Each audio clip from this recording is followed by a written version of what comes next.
Calvin Reeves was 40 years old, and the morning his wife filed for divorce, he was already awake. He had been awake since 4:47, the way he was always awake before something significant, not from anxiety, but from the particular alertness of a man whose work required him to anticipate failure before it arrived.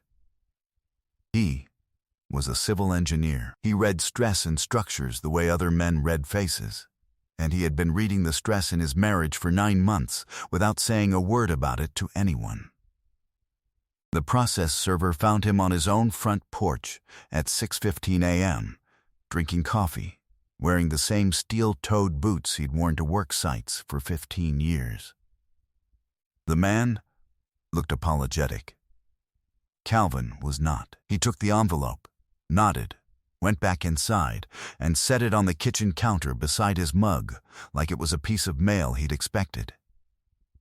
It named the house, the car, joint custody, which Nicole had already arranged to be primary in the filing. The petition was 22 pages, and the attorney who'd prepared it was good. Marcus Pruitt of Pruitt and Associates, 4th floor of the building on South Tryon. Marcus Pruitt was good. Calvin had hired him once, for something else. What Nicole did not understand, what Marcus Pruitt could not have known because no one had told him, was that the house sat on a street whose entire eastern block was owned by a real estate trust registered in the state of Delaware, formed 11 years ago, and quietly expanded across 4 other properties since. The trust was called Reeves Family Holdings, and Calvin Jerome Reeves was its sole trustee. He did not advertise this. He never had. His neighbor to the left had been renting from him for 6 years without knowing it. The city of Charlotte knew. The county assessor knew. Nicole had lived on that street for 8 years. She had never once asked whose name was on the ground beneath her. What was coming would not be loud. Calvin Reeves was not a loud man. But it would be total, and it would be documented, and 3 people in that city would never confuse quiet with weakness again. Before we jump into the story, comment where in the world you are watching from, and subscribe, because tomorrow's story is one you need to hear. The morning light did something particular to the kitchen on Amberton Lane. It came through the east window at a low angle in autumn and caught the grain of the white oak floors in a way that made the whole room look like it was made of something warm and permanent. Calvin had refinished those floors himself the first year they moved in, hand sanding the edges because a drum sander couldn't reach them without leaving marks. He had taken 4 days off work to do it. Nicole had told her sister the floors were from a contractor. He sat with his coffee and let the light do its work. His grandfather, Earl Reeves, had built homes in southwest Charlotte for 30 years. Framing, roof, foundation. All of it, back when black men in the trades were hired for the labor and cut out of the ownership. Earl had told Calvin once, sitting in the backyard of a house he'd built but never got paid fairly for, "Know the ground you're standing on, son, because somebody always does, and if it isn't you, you're standing on somebody else's future." Earl had been gone for 6 years now, but Calvin still felt the weight of that sentence at odd moments, when he walked a job site, when he looked at a property line, when he signed a document. He had met Nicole at a church event in 2014 in the fellowship hall of a congregation on Beatties Ford Road. She was laughing at something her friend had said. The kind of full laugh that didn't check to see who was watching, and Calvin had found that honest. He liked honest things. He liked materials that performed as described, and people who did the same. He had courted her carefully, and married her in 2015 in a ceremony at that same church, with his grandfather's pocket watch in his jacket, and a feeling in his chest he had not tried to name, because he didn't need to. He knew what load-bearing felt like.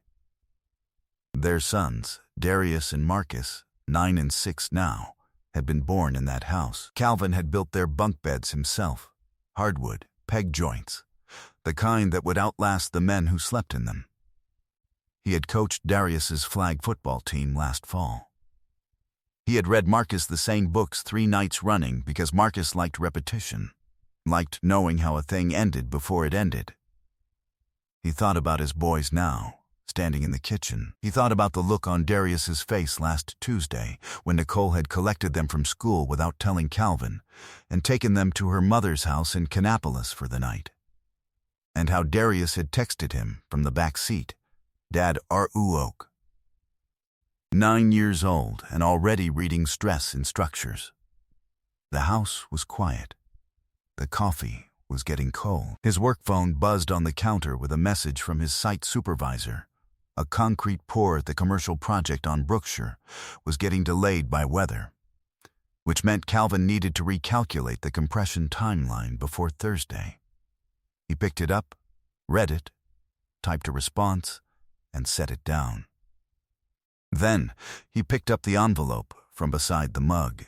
He opened it for the first time, slowly, the way he opened anything that required his full attention. He read the 22 pages without stopping. He turned each page with the same even pace.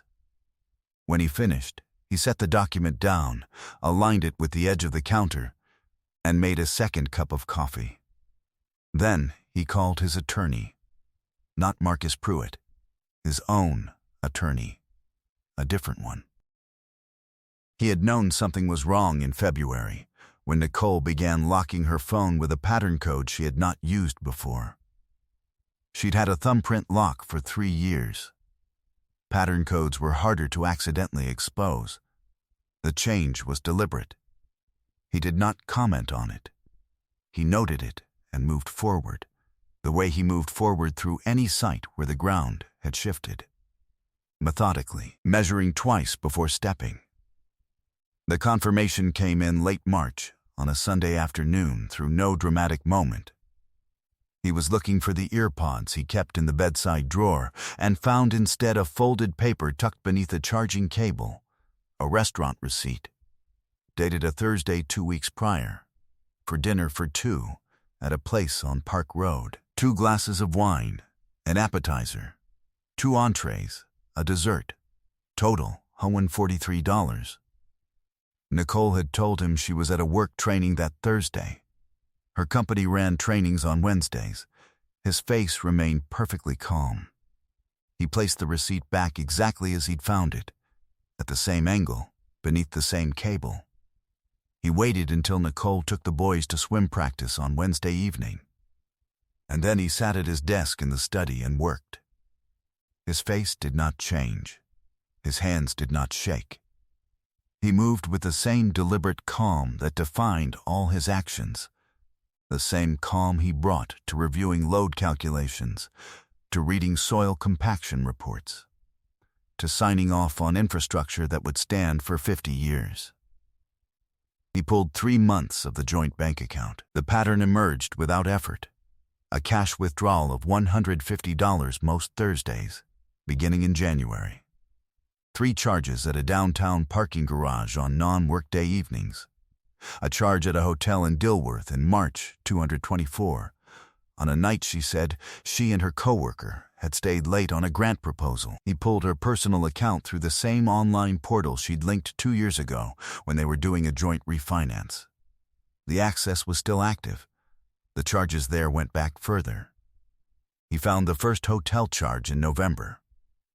She had been building her exit for at least 4 months before he found the receipt. 5 months of selected withdrawal. Possibly longer.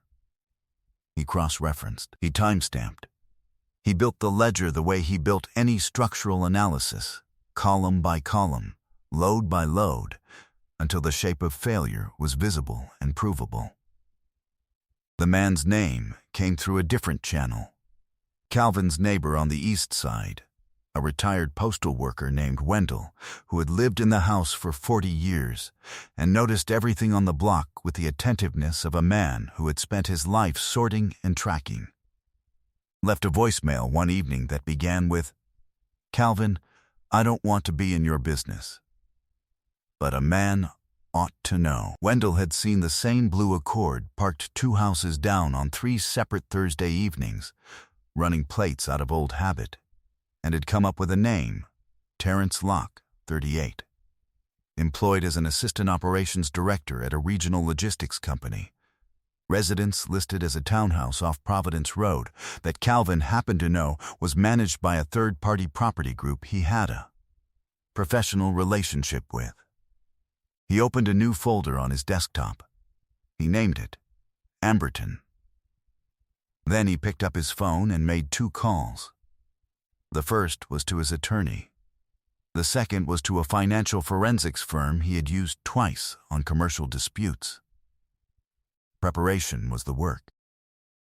Brenda Okafor had been practicing family law in Charlotte for 18 years and had a reputation, among the attorneys who opposed her, for the particular quality of her document requests, thorough in a way that suggested she knew what she was looking for before she asked. She was 54, kept her office in a building on East Moorhead, and had represented 3 of Calvin's colleagues over the years, which was how he knew her name. She reviewed the folder he brought her on a Tuesday morning without visible reaction, turning pages with the measured pace of a woman who had already decided the outcome and was confirming the mathematics. When she finished, she folded her hands. The cash withdrawal pattern is marital dissipation, she said. Combined with the hotel charges and what the forensics firm found, you have a documented transfer of marital funds to support an extramarital relationship. North Carolina allows us to present this for fault-based divorce and to argue against any alimony claim on that basis. She paused. The children. You want primary custody? I want equal. I'll take primary if she contests it. She's already filing for primary. I know. I coached their football team. I read them to sleep. I have 4 years of school pickup records. He set a second folder on her desk. I documented it the same way I documented everything else. Brenda looked at the second folder. She opened it. She turned 2 pages and closed it again. Most fathers don't come in with pickup records. I'm an engineer, Calvin said. I keep records of everything I build. The forensics report was the second step. A woman named Claudette Marsh, the same first name as Marcus Ellison's grandmother, which Calvin noted with a quiet private acknowledgement, ran the analysis on 3 months of transaction data and found what Calvin had suspected but not yet quantified. $8.400 moved out of joint accounts over 14 months, an amount small enough to avoid automatic flagging but consistent enough to constitute a pattern. She had also found, on her own initiative, that Nicole had opened a personal investment account in January, funded with $12,000 that had no traceable source in any account Calvin had access to. Claudette set the report down and said, with the flat neutrality of a forensic professional, someone helped her move that money. This didn't happen alone. Calvin processed that. Can we trace the source? Not yet. But the account exists, and it predates the divorce filing by 4 months. That tells me the exit was planned. He sat with that for a moment. Then he said, keep going. He drove from Claudette's office to his Uncle Booker's house in Beatty's Ford Road, the same neighborhood where he and Nicole had met, where Calvin had grown up spending weekends and summers in a house that smelled of cedar and machine oil, because Booker had spent 30 years as a machinist before retiring. Booker was 67 and moved slower now, but his mind ran like a precision instrument. He was sitting in the side yard shelling butter beans when Calvin came through the gate. Calvin sat in the other chair. He told him the shape of it. Booker listened. He shelled beans. When Calvin finished, Booker set the bowl down and looked at the sky for a moment with an expression Calvin had seen before, the look of a man measuring something he already understood. You still got the trust? All of it. The 4 properties including Amberton. She never asked about any of it. Booker nodded slowly. Your grandfather said the same thing about your grandmother. Toward the end, she knew the house. She didn't know the deed. A woman who doesn't ask about the deed is either trusting you completely or planning something that doesn't require her to know. He picked up the bowl again. Which one was Nicole? Calvin said. We're about to find out. Booker handed him a butter bean. Your grandfather also said, you can't rush a foundation, but once it's cured, it holds. He drove home that evening, and Nicole was in the kitchen with the boys, helping Darius with a school project on bridges, of all the things in the world. A project on the structural load distribution of suspension bridges. Marcus was drawing the cables. Nicole was cutting construction paper. She looked up when Calvin came in, and her expression ran through a half-second of something she then smoothed over into a smile. There's pasta on the stove, she said. Thank you, Calvin said. He ate at the counter and helped Marcus draw the Anchorage towers, explaining in simple terms how the cables transferred load to the ground, how everything ultimately came back to what the ground could hold. Marcus listened with complete focus. Darius pretended not to listen, and then asked a question that showed he had heard every word. Calvin washed his bowl and told the boys he'd see them in the morning. He went to his study and sat in the dark for exactly 4 minutes. Then, he opened his laptop. By Friday morning, Brenda had filed the response to the divorce petition. The trust documentation. 5 properties, 4 on record in Mecklenburg County, including the full eastern block of Amberton Lane, had been attached as Schedule A of the marital asset disclosure. It was not hidden.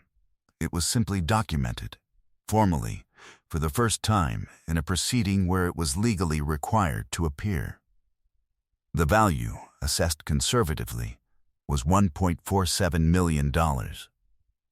Terrence Locke's townhouse was managed by a company whose principal had done commercial work with Calvin's firm. One phone call confirmed what the address had already suggested. The townhouse was a sublet from a corporate lease, the corporate tenant being a logistics firm, Terrence Locke's employer. Locke himself was on a month-to-month rider as an authorized occupant. The rider could be terminated with 60 days written notice if the corporate leaseholder requested it. Calvin made a call. He did not make a request. He simply confirmed the mechanism existed. He did not activate it yet. He let it sit there, like a tool on a workbench, available. Some things you didn't need to use. You only needed to know they were there.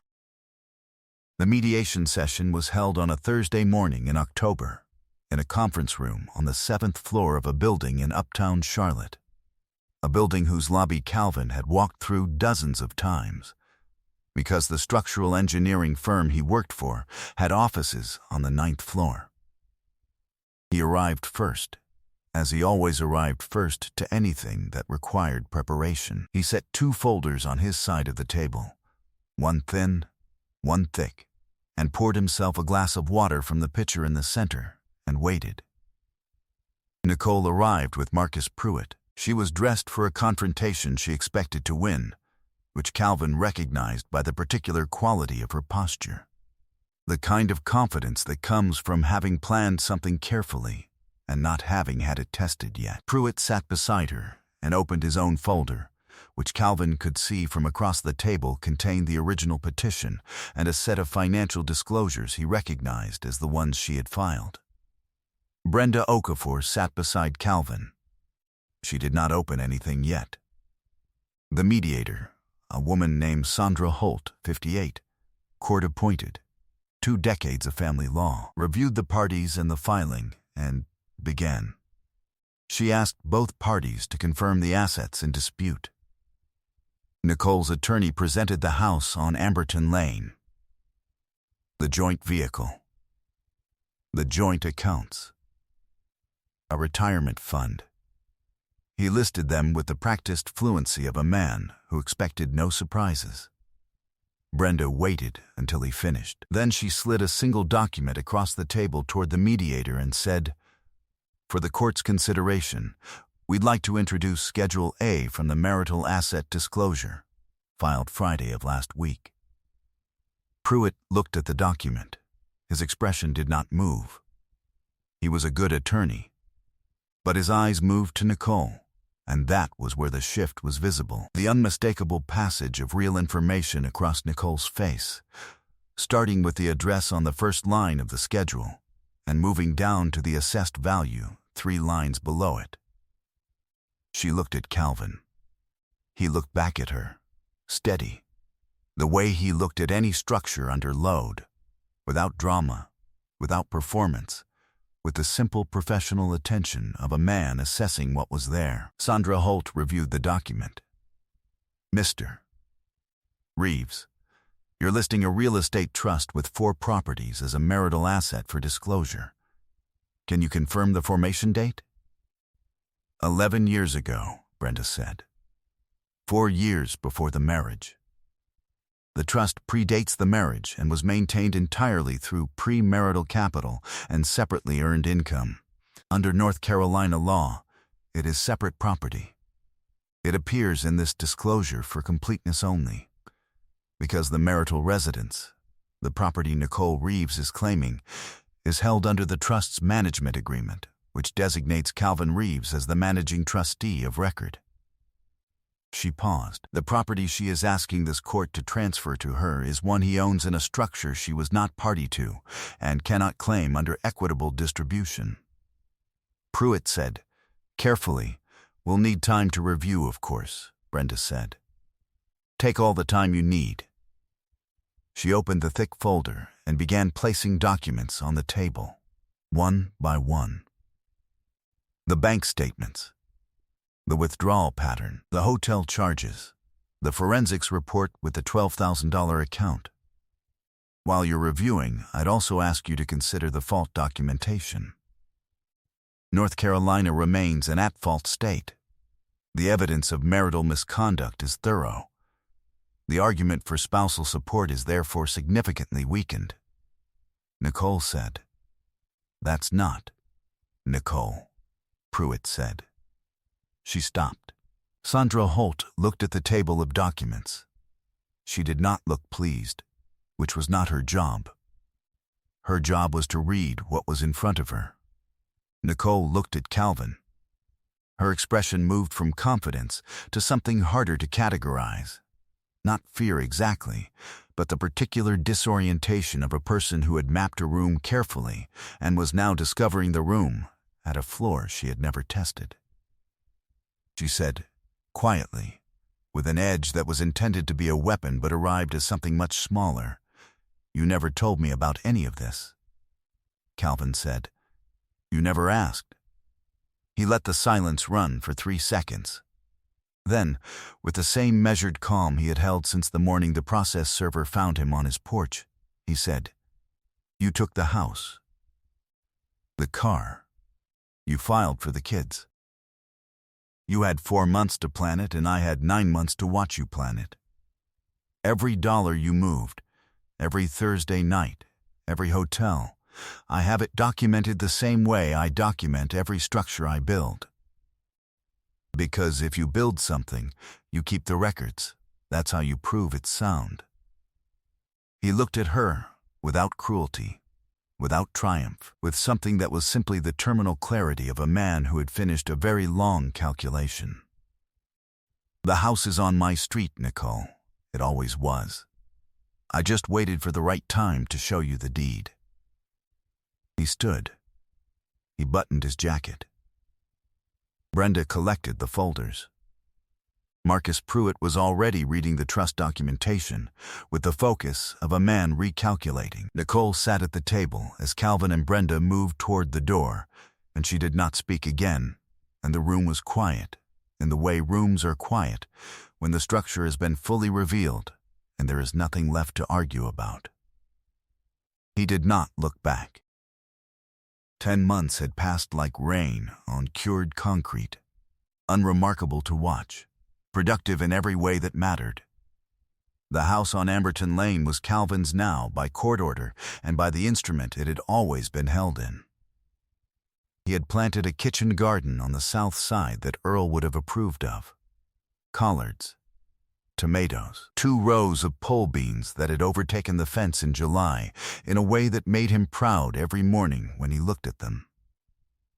Darius and Marcus were with him 4 days a week and every other weekend, which was more than the original petition had offered. The boys had adapted with the resilience of children who knew their father showed up, and Darius had started asking technical questions during drives, how they built the overpasses, how the highway lanes were graded for drainage, that told Calvin everything he needed to know about what was taking root. The trust now held 6 properties. He'd closed on 2 more in the spring, a duplex in Plaza Midwood and a small commercial strip on Beatty's Ford Road, 2 blocks from where Booker lived, and where Calvin had spent summers learning what his grandfather was trying to leave behind. The commercial strip had been undervalued by $180,000 in the listing. Calvin had seen it in the foundation assessment. He had moved quickly. The total portfolio was now worth $2.3 million in equity, conservatively, he had told Brenda. He had told Booker. He had not told anyone else. A woman named Simone had come into his life in February, through a professional development event he had almost skipped. She worked in urban planning for the city, which meant she thought about the same problems he did from a different angle, and their first real conversation had been an argument about a pedestrian bridge design on a city proposal that she thought was overbuilt and Calvin thought was correctly specified. She had been wrong about the load path, but right about the aesthetic, and they had gone back and forth about it for 40 minutes over lukewarm coffee before she said, "You're going to make me look this up, aren't you?" And he said he'd send her the spec sheet. He did. She responded with a correction on one figure and a question about another, and they had been talking most days since. She came to dinner on Sundays, and the boys had taken to her the way boys take to someone who asks them genuine questions and then listens to the full answer. Nicole had relocated to a townhouse in Huntersville. She was working full-time in the grants department at the same nonprofit, at the same level. The $12,000 account had been addressed in the settlement, returned to the marital estate, and split per the order. Terrence Locke had vacated the townhouse off Providence Road in January after the corporate lease rider was reviewed internally and the authorized occupant status was not renewed. He had moved to a studio apartment in Concord. His name was no longer on any professional directory Calvin could find. The logistics company had not listed him in their current staff. Calvin heard this through channels. He noted it. He moved on. He was standing at the kitchen window on a Tuesday morning in November, watching Darius show Marcus something in the garden, pointing at the pole beam structure with the authority of a 9-year-old who had watched his father build it and therefore knew how it worked. The light was doing that thing again, the thing it did in autumn, the warm grain thing across the white oak floors he had refinished with his own hands. Simone was still asleep in the other room. The coffee was ready. Outside, Marcus laughed at whatever his brother had said and pulled a bean off the fence and looked at it the way the boy looked at everything, as if it was worth examining, worth understanding, worth knowing from the ground up. Earl Reeves had built homes for 30 years in this city. Calvin Reeves had built a different kind of foundation, quieter, more patient, harder to see until you stood on it and felt how solid it was. He poured 2 cups of coffee and was at peace. Know the ground you're standing on, son, because somebody always does. He was free. He was solvent. He was home. I hope you enjoyed that one. Be sure to like the video and subscribe so you don't miss the next story. I've picked out 2 more for you that I think you'll really like.